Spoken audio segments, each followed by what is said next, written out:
Après la fermeture du couvent, cette bâtisse fut rachetée par des sociétés industrielles qui transforma ce lieu en colonie de vacances pour les enfants des ouvriers.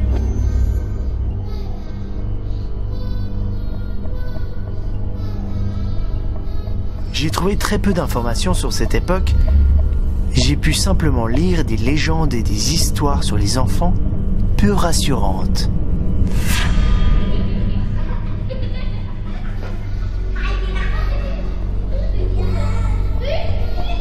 Et finalement, le bâtiment fut racheté par un particulier qui voulait rénover l'édifice, mais pour des raisons inconnues, le chantier fut également abandonné.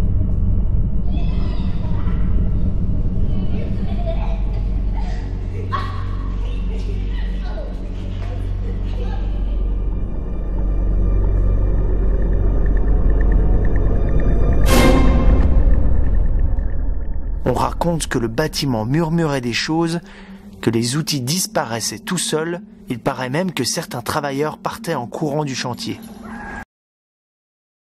Ce bâtiment abandonné en pleine nature. Si jamais, pour ceux qui ne savent pas ce que c'est un couvent, c'est la maison où vivent les religieux. C'est comme une sorte de monastère, si vous voulez. Ce bâtiment a plus de 170 ans. Il fut construit par des sœurs Ursulines en 1835 et elles y vécurent jusqu'au début du XXe siècle. En 1927, le monastère fut fermé.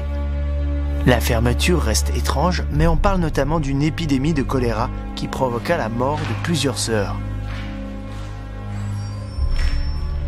Inspection de jour, puisque ce soir je vais venir vous rendre visite pour essayer de rentrer en communication avec vous. Et au moment où je dis ça, je vois ça.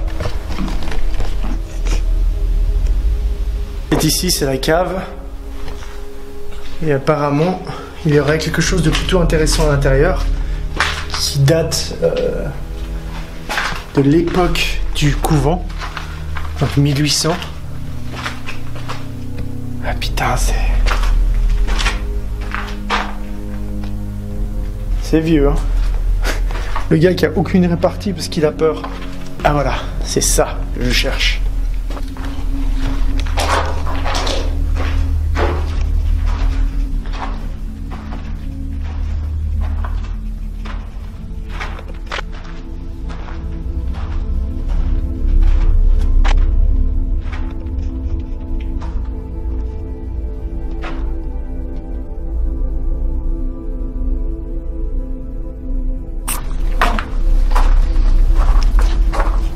Et voilà, et on ressort ici.